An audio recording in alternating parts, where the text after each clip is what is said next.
joined remotely from my good buddy Winter. Winter, welcome back.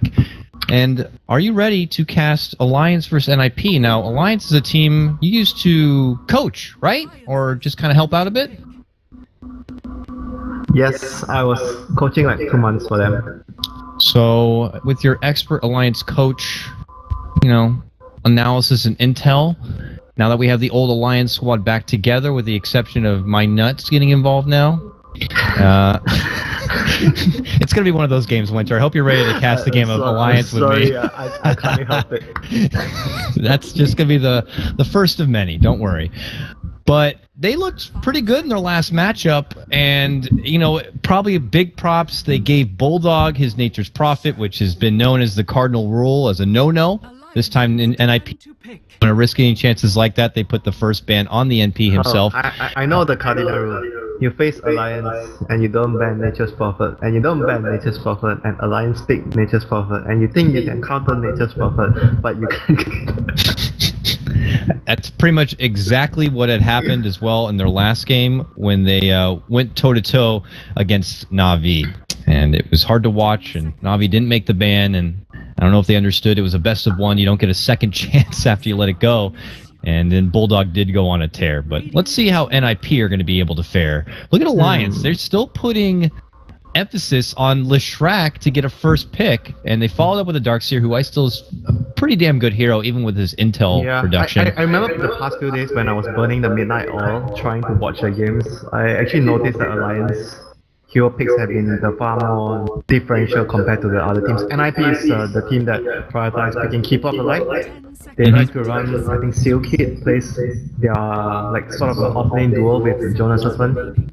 Like Kotal plus Legion, I see them run that, and Kotal plus Clockwork, those are the two, probably their favorites, I want to say.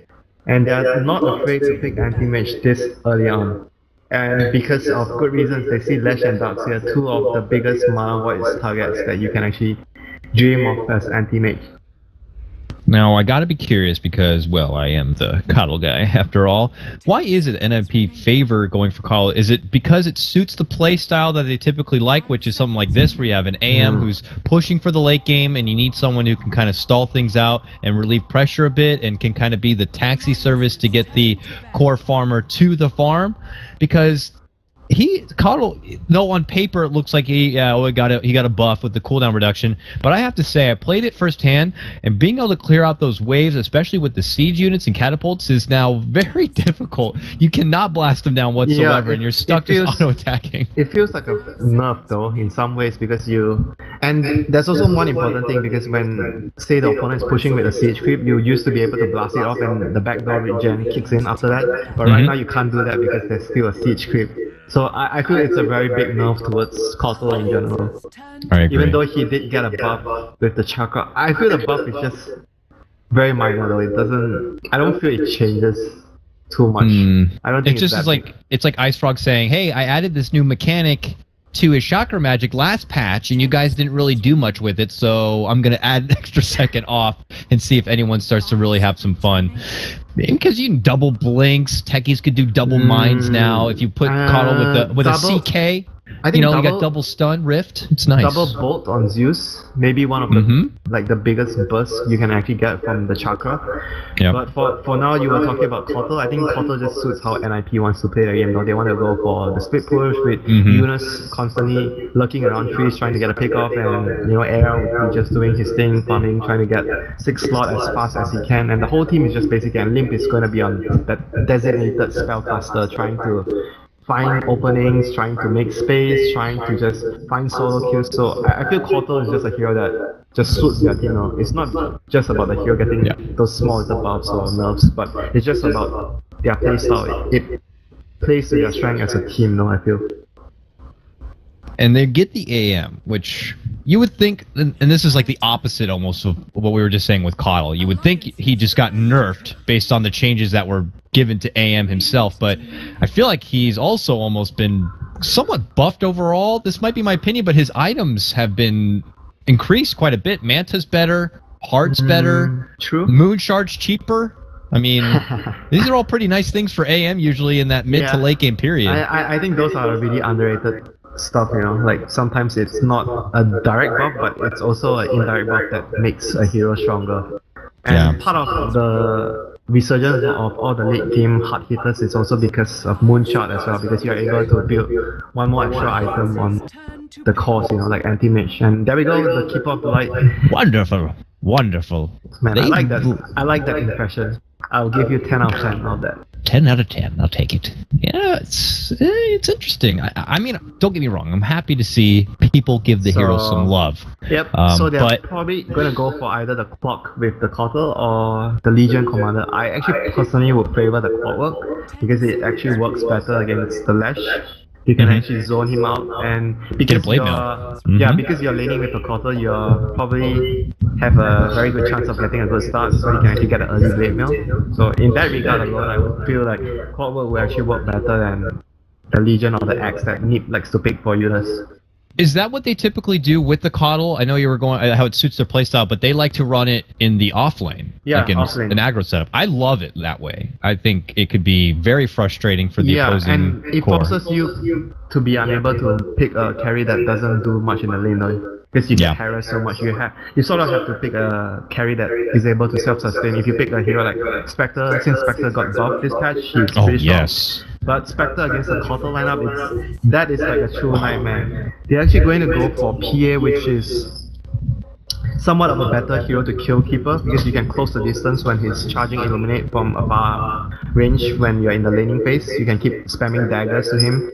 So they have two distance closer with the Tusk and the PA, so they have very good tools at dealing with the Cotter already, I feel. Into maybe the early game or towards the mid game when Cotter is trying to defend his tower to buy time for his team. Tusk is one of the few heroes with PA that can actually just go from the side or just find the Keeper of the Light lurking in the trees. I want to say, because you said it briefly, something like a Spectre, and I love the Spectre as an option. Before we move forward with this PA and potentially what NiP to get, I figured Spectre was going to be the new hot commodity. It was something teams were starting to pick up, and she was buffed, and her items were all buffed, Radiance included. Overall, she got the buff was like she can farm faster in the jungle because of Desolate working on the creeps, and not to mention the dispersion buff as well. It means that you can actually reflect physical damage. In the past, when the opponent gets BKB, you don't reflect. You don't do any damage to them. But right now, if you reflect physical damage, you're actually damaging them regardless of them having BKB or not. So it's an interesting change. Yeah. Plus, her Radiance is buffed, her Heart is buffed, her Manta is buffed. It just feels like something that's gonna eventually be the attention. Her early laning phase is not buffed. That is always her biggest problem as a hero. Yeah, that's true. That's true.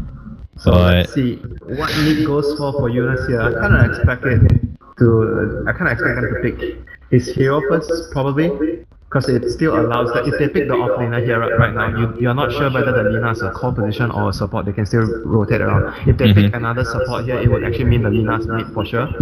So if they pick an offlaner, it means their draft is more flexible right now. Absolutely. More in the dark, and could put Alliance in a bit of a pickle for their final pick. So I like that. So offline. Made a call out for Clockwork before. Other prominent options. Do they have to consider...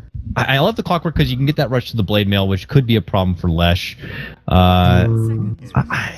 Earthshaker. Okay, so another hero that could be support or offlane. We forgot about. I think it's definitely offlane. This is I forgot about this hero. So I mentioned Axe, Legion, and Clock, but there's also Shaker, which I recently saw them pick this hero a few times with Cotter specifically. Yeah. So the lane is going to be tough for PA, right? Oh yeah. PA is going to get. I feel like the PA needs a dazzle on their lineup or something to keep him sustained in the lane. Otherwise, it's gonna take Fissure, Illuminate, and like I'm done. I'm leaving the lane for a gank or something like that might happen. But then again, like you mentioned, there's still a possibility that the Earthshaker might still be a support. But I just feel like the higher chance is Earthshaker off lane with Cotter, and then Lina would be mid, and they would be picking another support to pair with the anti-mage. Dazzle would be actually nice for either side though. I think Dazzle is good with the PA. Or they just go for the counter. This was what happened yesterday. Yeah. I think it was yesterday, right? Against what was the team they played against that picked Night Stalker? I can't remember, but they was it the I remember was it the Navi Alliance game? No. Oh no, it was the NiP Vega match. I think it was the first game, and then the second game when they picked Kotal, they banned the Night Stalker. So yeah. It really is a pain in the butt. So you're Kotal, you get your Ags, and it's usually on par with when the Night Stalker will either already have his Ags or just about getting his. I mean, if you're a Kotal, about 25 minutes, usually for me and from what I've seen, is like you typically can manage to throw together the Ags, but how useful can it be if Night Stalker gets up to an Ags, and then even at level 16, you're talking about like 75, 80% of the time the gets a lot from an Ags just on its own, but you don't get that sweet vision, which helps, and you have a gem, and you don't get that huge heal, which is pretty much like a continuous mech. With that reduced cooldown, you get back-to-back blasts. It's very nice. The good news is Kotal is going to be able to farm the Axe usually faster than the Night Stalker Axe, so that's the good news for Keeper of the Light. But so NiP is going to finish the lineup with another spell burst, so they have Lina and Lion. They want to have a lot of burst to actually deal with the Lash. I think sometimes people talk about one of the weaknesses of Lash is you want to have a lot of burst damage against the hero before she gets a BKB or bigger items, because in general when you look at all the players that like to run Lash a lot, like Sumia or even RTZ, they don't really like to get BKB. So in this sort of lineup and situation, I think it definitely forces the Lash to get a BKB.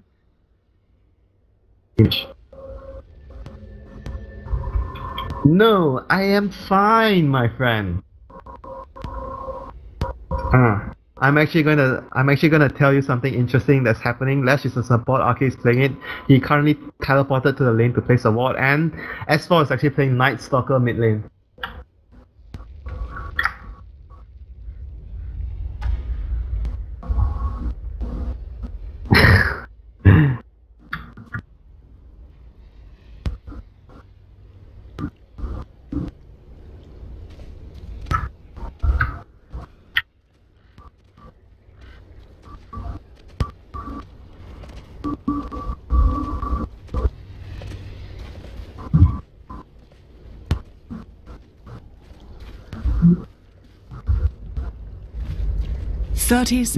I think going Night Stalker as a core this game would allow the Night Stalker to be much more of a threat towards anti-mage though. I think anti-mage and like Kotal are very weak against Night Stalker if the Night Stalker is very high level, because the silence would be very potent against those heroes. And the other tool they have is the Iron Shell, so the Iron Shell would allow the Night Stalker when it comes to nighttime to be super aggressive, so that might be the reason why they want to actually run it this way. Oh, here comes the Illuminate, probably on 4 heroes? No. Yes. First, Dana was first blood. I barely touched. Man. Well played, iShots, and Alliance is looking to actually have an aggressive setup to pressure the AM. I actually sort of like that. I think against AM you always want to pressure, and they have Darkseer versus Shaker, which is also a favorable matchup for Darkseer. So all in all, I think the lanes look really good for Alliance.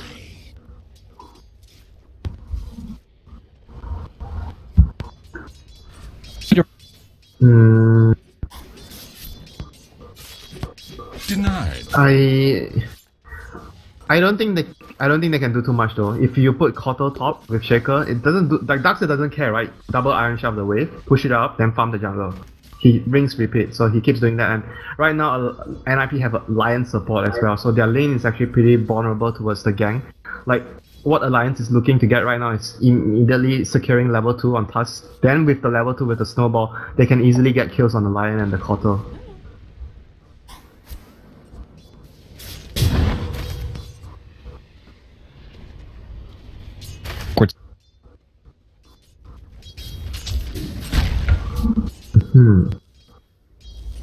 This definitely, yeah, definitely Lina favored. I don't think as a Night Stalker there's much you can do. It's just that you can't do much about it. You're a melee hero, and Lina is just having absurd range and a lot of harass potential with the Fiery Soul, the Fiery Soul. So if you are breaking even as Night Stalker, I say you're happy about it.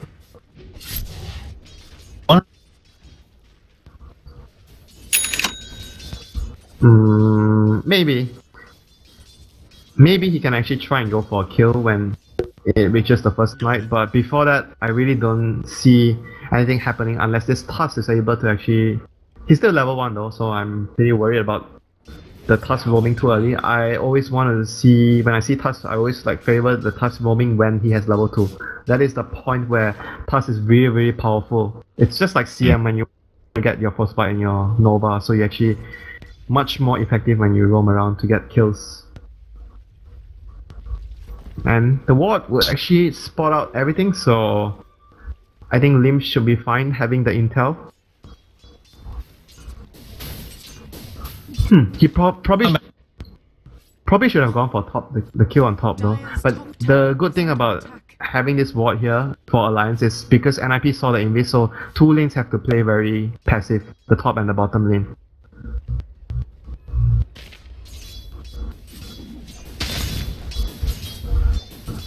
Level 2. They're gonna look to go for a kill.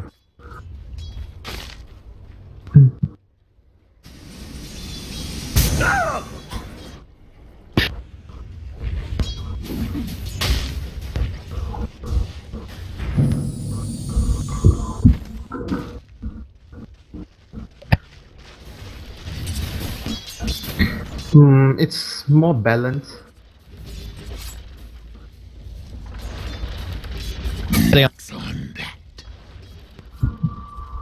I think you want to look to go for the bottom lane though, as much as possible. I think for him to be able to kill Lim, it will either need him to make a really good play or just one of the supports. I think the Tusk especially to help him get the kill on the Lina. It's a fairly easy kill with the Night Stalker on the Lina, if they can actually rotate the Tusk successfully. Oh, that's really bad though. Oh my god. I think Minot shouldn't have really ran up and got burned though, so now he doesn't have enough mana for 2 spells. And Kotal is not on his team. Double desolation. Wow, S4 diving, he's really diving. Lim doesn't have boots and S4 has boots, this is skill. No. You expected daylight. Oh. Wow. The Lina doesn't have boots? Wow. He actually has less CS than the Night Stalker.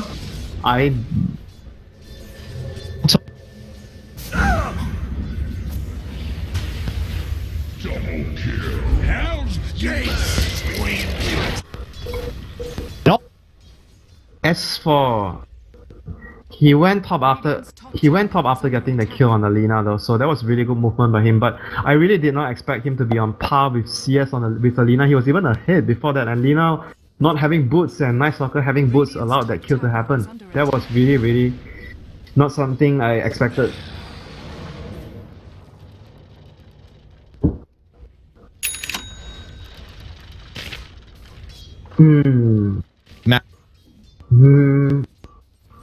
Maybe it's really that change. Maybe it's that change, you know, because Night Stalker got the change where he gets more HP regen on the lane. Because I haven't really seen the new Night Stalker in play that much. Yeah, he got the bonus HP regen buff in this patch, like 2.5. So he's much better. He's much better in the lane. So maybe that's the reason why he actually was able to go hand in hand with the Lina on CS. But I still kind of expected the Lina to be ahead though. I really didn't expect the Lina to be behind or even on par with the Night Stalker.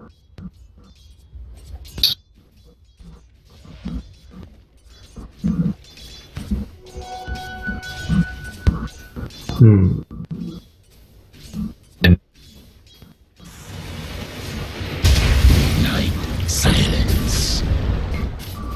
Your desolation and the world.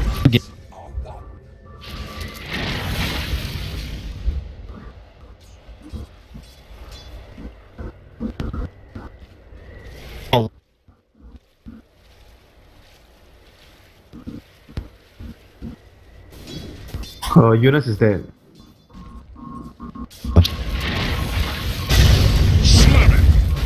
Oh! Oh!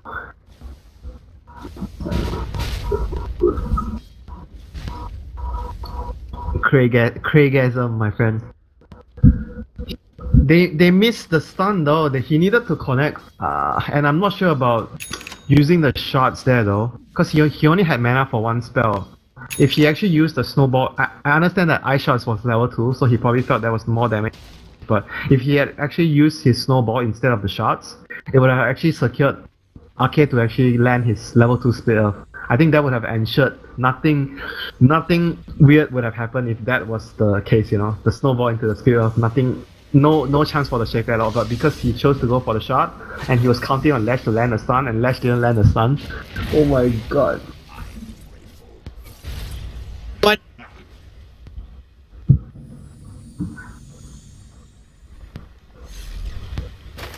Radiant's middle tower. That was a really huge exchange, you know, that happened for NiP. Right now, NiP is in somewhat a lot better position because they got so much gold on the Shaker. The Shaker is like up to 1.2k right now, and with a bottle, he's actually I feel like he's considering to go for a blink right away. Usually he builds into like soul boost, sorry, not soul boost, the soul ring plus tranquils. That's his usual build, but because he went for the bottle build this game, and he's saving up gold right after that successful engage, I kind of feel like he's going to definitely go for an early blink. And his skill build definitely allows that as well. Like, you want to have at least level 2 or level 3 aftershock, so you can actually make use of your early dagger. Because what we see often from players is like Shaker support. You max your fissure, right? So even if you somehow manage to get a series of kills and you get an early blink, you're level 7, you're level 8, you have only like 1 point or 2 points aftershock, and you have all in fissure, your blink combo is not that strong yet. So going for the build that he's going now, it's gonna allow him. He's probably gonna get another level before he gets his blink, or maybe 2 levels. So he's gonna be able to choose to. I don't think he's gonna be putting any more points into fissure. I expect it to be maybe 1 more point in aftershock, and the next point will be either enchant or even another point in aftershock. So it's gonna be Jonas in a very good position with a couple of levels of aftershock and his early blink right now. Unless he keeps dying in the next few minutes. Otherwise, we're going to see an early blink from a Shaker.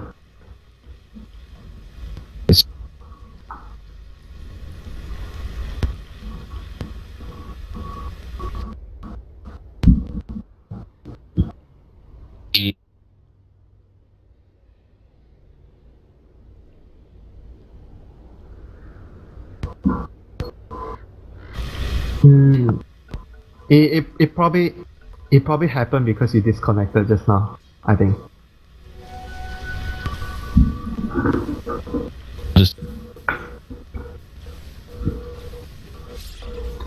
Oh my god, Shaker has double damage.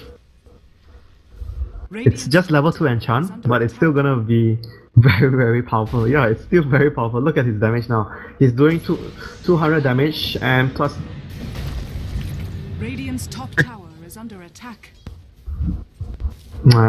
Because the Lina got silenced though. If the Lina wasn't silenced, the Lina was able to follow up with her Light Strike array, then that would have been a kill.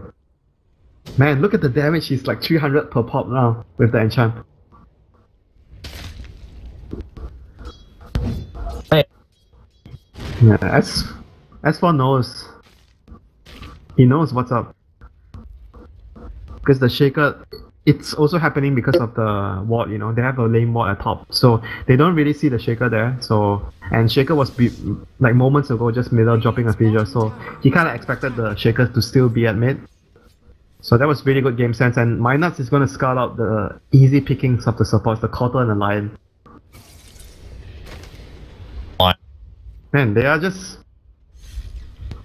You know, if you're playing Cotter and Lion this game, the last hero you want to see when you're not expecting is the Tusk, because when you see the Tusk, you're gonna die. Oh, Dark's here. Oh, he's dead. He's dead. Here, they got the follow-up stun. The Dawn guy, trying to run away here. Yeah, he's dead. Even try to run through that. Oh, yeah, he's not... They're gonna go ahead and turn the corner. Here comes my nuts. Dead.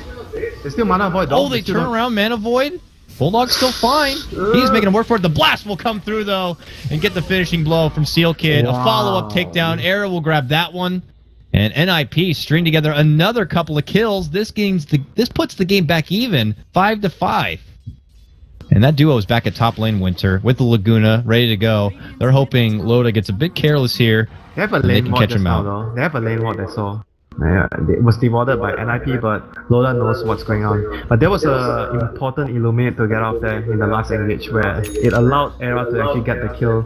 I mean, get the kill on the Darkseer without dying. So, well played by Silkid. Definitely a player that understands Kotal a lot. He chose to actually not chase there in that situation, and he charged his Illuminate in like behind the trees though. So the opponent didn't expect that to happen. So well played. He'll be able to farm up on the side. He's got 1,300 gold. We'll see if he puts more value in getting some support trinkets, which for now has a warden setup. Oh yeah, I was like, maybe he can get the value point booster early. No, he gets a decorative set of his tranquils first and foremost, and then just some wards. Midas on the Night Stalker, meanwhile. That is one hell of a farm on the Night Stalker. Top of the net worth 5,000 gold, all the kills. His rotations was really successful, and the other thing I wanted to talk about is the build that Era actually go for this game. He's actually choosing to max his spell shield. Why do you think that is? Problem with the Ion Shell in lane a bit? Or? But usually you see only 1 point though, even against Ion Shell. You don't usually see so much, and right now it's what a support lash, so it doesn't really deal so much spell damage as well. Not sure though. I always feel like stats is actually very valuable for AM early. Tower is under attack. Oh, they save Era. Pull him away from what could have been a sticky situation. No, you saved Era. You're right. I saved Era, but it was all from the power of Seal Kid. I allowed it though, so get Era away into safety. I'm a nice guy like that. And bottom lane, Alliance are going to be able to clear out this tier 1 as the exchange. NiP up in this top lane a bit, not close to the tier 1. Alliance could decide to rotate in once they step off and pick up some TPs here. S4 is going to grab a ticket, and they could rotate up for a possible defense. In the meantime, though, NiP don't seem to be doing a lot. It doesn't look like they're going to commit in for the tower and just kind of take their action elsewhere. They, however, have managed to actually place deep ward. I believe it's approved by you, because the Kotal actually placed that ward. It's going to give them very valuable information once more. Information is the name of the game. Of course. Era's in trouble, but he seems to be fine though with 3 points in the spell shield. He barely took any damage there from all the nukes. Tower is under attack. And because of that, he'll just gladly be able to stay here. Seal Kid makes his return, will be by his side, and Era will just continue to farm up. How are we going to match up the core potential farming here? I haven't really been able to look at Loda a whole lot this game, Winter. And, you know, he's 0-0-2. He's got drums. Still his poor man's shield. Some of the basics here. Is he matching up to snuff with Era? I feel like Era has been able to get involved in a lot more kills. And Loda, he might just die. So this will answer my question. Looks like he might be a bit behind. Oh! Even an Echo Slam. Just kill secured. Hand skin, TP, one more right click. That Ion Shell coming into some serious play was not going to allow him to make it out. Well, he actually chose to max his fissure though, so I kind of didn't expect that. And go back for Arcane Boots. He's going to get chased down here. Arcane's coming in from the side. That should be an easy kill for Alliance this time around. Hake turns the corner, sets up the assist. Wonderfully done. And S4 will be able to grab that kill and grab the tower. Lots of gold now coming the way of the Night Stalker.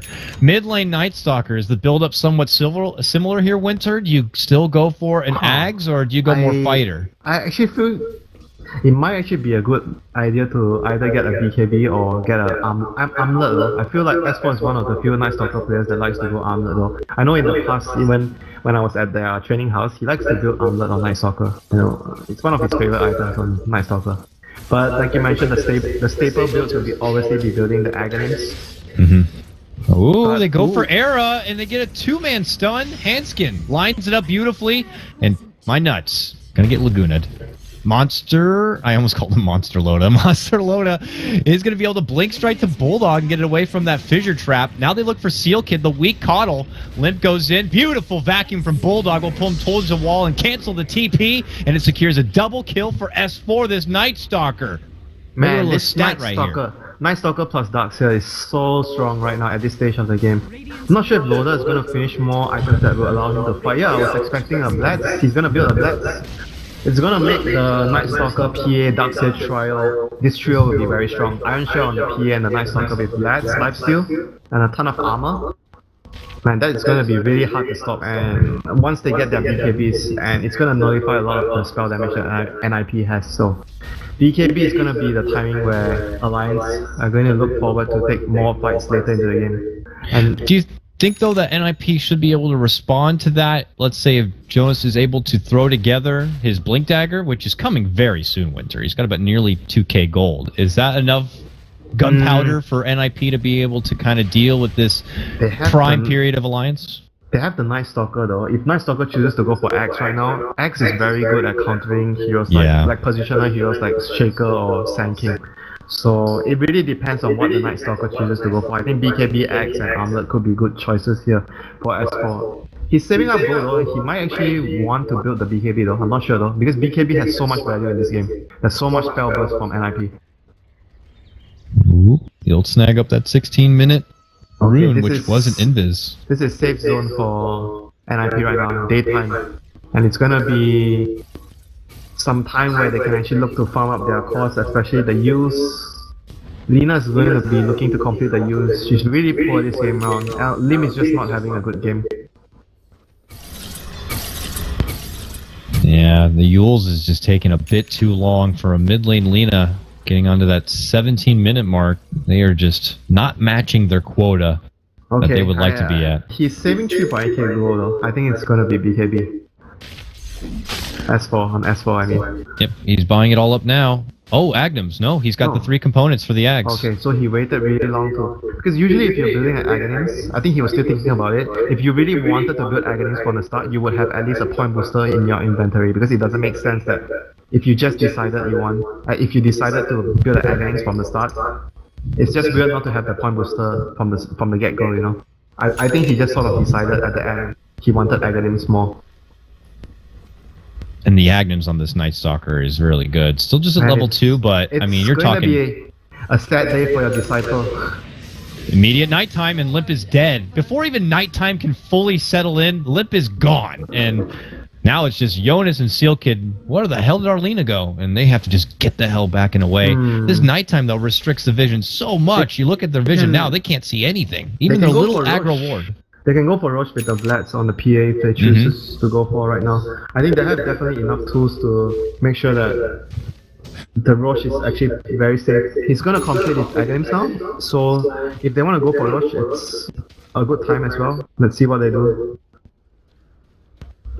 They're gonna make sure the lanes are pushed up first. Are they placing some deep wards? Let's see. Okay, he has some wards here. I mean, if they really wanted to take it safe for this Roche, they could, push out the top lane a bit and then draw the attention away from NiP up there. Yeah, because I feel like the longer they wait, it's gonna be more difficult because AM and Kotter will be like making sure you have to defend. It's just the nature of the lineup, right? They're gonna be split pushing and forcing. Like heroes like Night Stalker don't really push your lane fast, so they need to seize their window of opportunity when they get it. You know what would be hilarious this game is if somehow Seal Kid blinding lights Ake on top of the Roche cliff. Just like total ironic poetic justice there. Ake on the cliff! They just got a gem and NiP is smoked up. If NiP can kill and get the gem, that would be huge for them. See, they're gonna give the gem onto the Night Stalker. And he has ultimate in 20 seconds. Nighttime is coming in 4 hours. I mean game time, but real life time. Oh, they go in. I never thought of it like hours in the game. I mean, it's 2 PM game time. Just well, they'll go in. It looks like there's going to be no contention from NiP. They're still camped out this top lane, allowing Era to get safe farm and the supports to kind of be nearby just in case. He's still trying to just get that first Battle Fury together. You gotta remember, Battle Fury was reduced in price a little bit, not by a lot. Was it 100 gold total? 50 gold total? Because of the Perseverance being cheaper, right? Yeah. But right now, so they just wanted to wait for the gem on the Night Stalker. I was talking about them needing to seize the window to get the Roche, but they just wanted to wait for the gem on Night Stalker to be 100% sure that nothing can go wrong having all the vision removed from NiP. And so this is going to be a tough day for your Seal Kid Coddle. Yeah. He's going to have to just be ready for the high ground defense. He's going to have to... that's what I'm saying, though. Is get blast out these scene units. If only they allowed like Quarter against Night Stalker to have some sort of mini mechanic where as Quarter you have that extra... When you get Aghanix, you have that extra ability to force daytime. Yeah. I would love to see it in the middle of a fight. It's like nighttime, daytime. Whoever just dishes it out first, and then one of them goes for a fresher, just to have that one up. And then you pick Luna, then you have another 10 seconds of nighttime. Yeah. You have a team with like a Luna and a Slark and a Mirana and the Night Stalker all together. They're charging in. They're charging in. My nuts is coming from the side. They might be able to catch one hero. Oh. No, they lost vision. Yeah. Help with a little bit of fidget to create the space, and they swarmed in. Not going to find anything but a sweet double stack here that they'll take for themselves. And, I mean, they've been getting so much done even outside Loda. You can't help but feel like Loda is just an insurance policy at this point for Alliance. And they're just in such a commanding position that's NiP stalling out, looking for the little bits of scraps of farm that they can get on the side to just prep and prepare for the eventual aggression that's going to come their way from Alliance towards their base. They have double blinks right now on the Lion and the Shaker, but I feel like they would only be able to use the double blinks properly when it's daytime. Nighttime, not a chance though. I think S4 is just going to be really diligent in scouting them, and not to mention they still have the sigil to scout things out, you know. So they have two ways of scouting the blinkers on NiP. So they need to be very careful of their positioning, and smoke, shadow blade, items like this are going to be their best friend in this game. Here they go, smoking up. The gem. This is the biggest kill they can get. Let's see if they can do it. Oh dear, he knows. He knows. What? He didn't finish he the did wave. nighttime, had a gem, and just... Okay. There was smoke, he just knew something was up. Like he was like probably farming the wave and thinking about what could be the worst thing that happens is... Oh, he goes in instead and just runs that Era, gets the silence off, and gets the kill. Oh, you know, he just I'm pretty walks sure up. he's like thinking about when he's farming the creep, what could be the most possible nightmare situation that happens is for his team to lose the gem right now. So he TPs away and gets the AM kill, and Bulldog's gonna stop some TPs here. Vacuum. Oh, it's too late. No. Almost. Was he trying to get both of them and just came a bit too late? Either way, they both slip out. Vacuum comes just a tad past the mark. My friend, I can only tell you one thing. What? Greed does not pay off. He's like, I'm gonna go for big style points here. Double vacuum TP cancel. But now you look like a donger. Yeah. And now they're just gonna push down this top lane. Seal Kid will blast it back. Bottom lane, Jonas is in trouble. Should be dead. Night Stalker is coming in. Doesn't even need the help. Loda's gonna get able to finish him off here. And this is the back end of their Aegis. Not even gonna have to be concerned about it. Man, like AM Alliance is just their control. only resort at this point. The Lina is like a liability at this point already. She's like easy kill for the Tusk and the Night Stalker and the PA. They just have too much, you know, of killing power with the face rush lineup they have, with the vision Night Stalker provides. Yeah. And it's gonna allow them to snowball or PA blinks in. So the vision game is just definitely in favor of Alliance now. And NiP have very little room to work with at this point of the game. And it's not like things might get easier or eventually they'll have an answer for this Alliance lineup. You talk about playing in a nightmare, you know. If playing against Night Stalker when you're behind, it's a big nightmare. There's just no way to counter back against it. And now look at this. They're looking to just move on forward. Seal Kid brought down very low, but a bit too deep here for Alliance. Not looking to commit that hard quite yet. But a new Ion Shell going to be put onto S4 here. Seal Kid just desperate, trying to slow them down. Goes into Spirit Form here. Handskin could get caught out here. Lightning Storm, beautiful vacuum this time from Bulldog. Forces them to go through the wall a bit. Seal Kid's going to be hiding out on the side. And the rest of them wait behind their tower. My Nuts gets the surge. Goes right in for the old man. Punches him right in the face, and he'll go down. A blast does go off. Finger. They're able to bring down S4, which means the Den could be going down. It's not snagged up yet.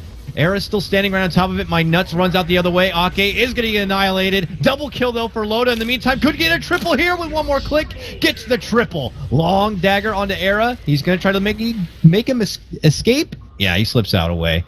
Loda, though, big 3-man takedown. When the dust settles, it ends up being a 4 for 3. What happened to our gem? That was close to becoming a disaster. I think the Tusk managed to retrieve the gem. So it almost turned out to be a disaster for Alliance there. They got a huge mana void and Echo Slam, but it wasn't enough because they were far behind. And now having the Basher would mean that the PS Dagger, the recent change, would have a chance to dash heroes on Dagger. Yeah, have you seen all of those examples? Like, even with like a Lotus Orb gets involved? Oh my goodness. That's game changing though. Like having the Orb of Venom and the Basher for the Dagger. I think it's a really strong buff on PA. Yeah. I mean, Basher is just a common grab. Even for some PAs who manage to get a lot of early farm, the Battle Fury is potentially an option. And I don't know if you've seen it. The cleave comes out from herself after the dagger flies out there somewhere. Okay, it's very silly.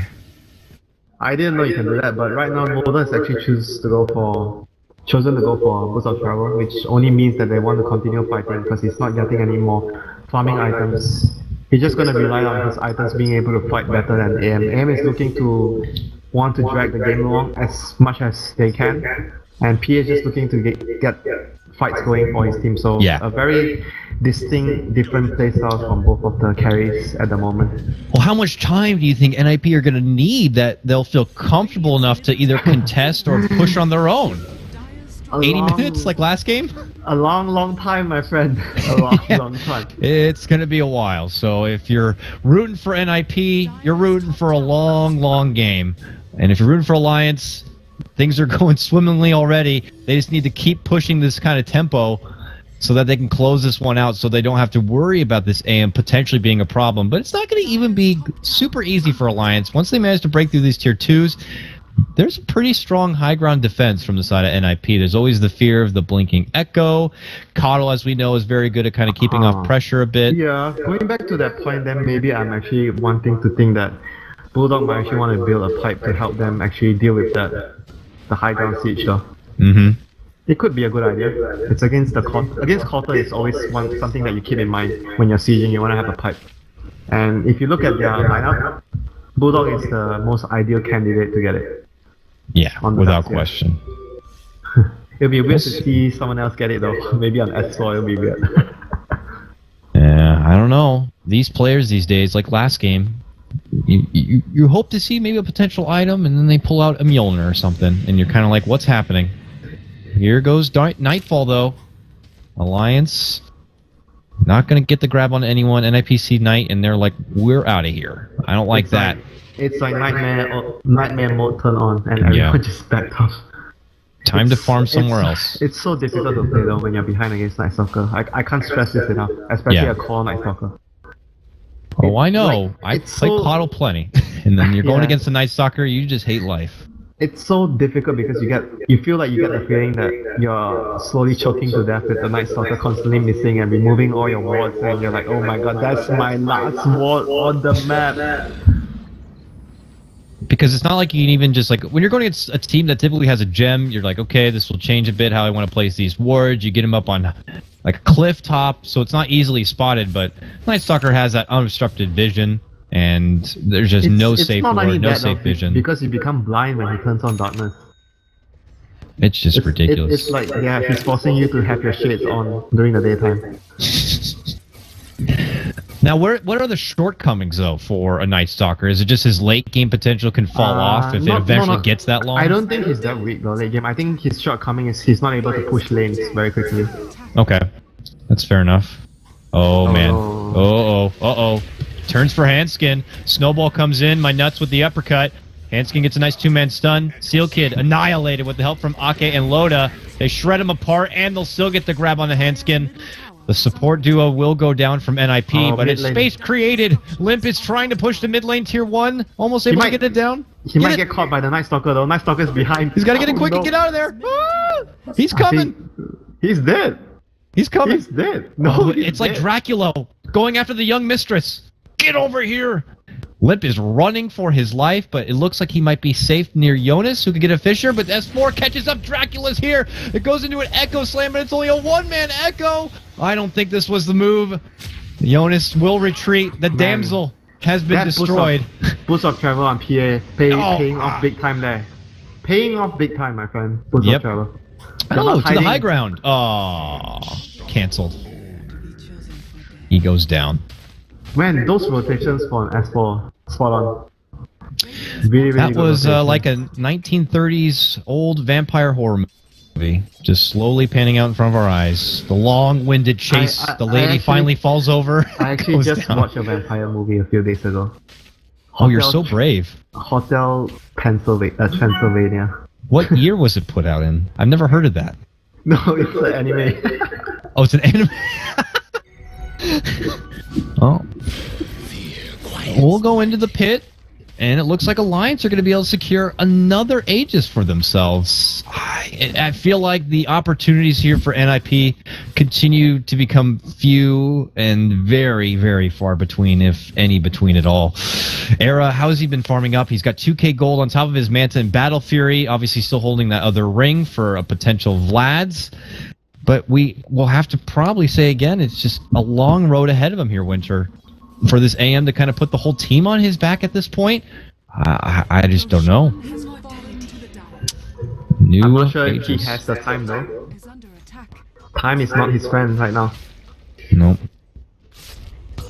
And now it looks like his best friend is the Kotal now. and his best friend is 1, 3, and 5, and hasn't really been able to do much His this best game. friend is gonna die soon if Night Stalker scouts him out. Okay. Oh no! Is that Dracula? My old friend, no! Oh, he's gonna get silenced up, and I can't do anything. My hip is broken. Oh, well, they get a nice Fisher off. And look at that. The power of the 3 is gonna be enough to scare away S4. The old man lives on, and we'll be able to get away. But that's just like... That guy gets... Okay, look at this. Lead in from Handskin. It's actually NiP who we're going to go on the offensive here. Lead up Echo. Good damage, but S4 shrugs it off, pops a BKB. We'll dance around the outskirts here. Yules from Jonas. He falls back down. Fissure on the Loda. That will actually pop the Aegis here. And my nuts will roll on forward. They're going to get the kill onto your Earthshaker. Era on the side, though. Gets the finish on the Ake. Now he's the target. What a bash! Loda gets the assistance, and they will get the grab onto Era. Old man, not going to be so lucky this time, gets a blinding light off, but eventually the damage will come, and he will get dropped. Hanskin's going to actually be the first. There you go, old man. He's out. It's a 5-man wipe on the side of NiP, and Alliance now in a very, very commanding position. Soon to charge down this top lane. Oh, what is there left for NiP to do? Alliance have pretty much just taken over. NiP ran out of time. Yep. Radiant's middle tower has fallen. Was this all just a spawn from the wonderful It was back end of this draft of Alliance being able to switch those lanes around, throw the Lesh into that support position? It just seemed to really catch NiP off guard with this team strategy that we're hoping for. Yeah, being able to being flexible on the picks is really important for them to be able to achieve that.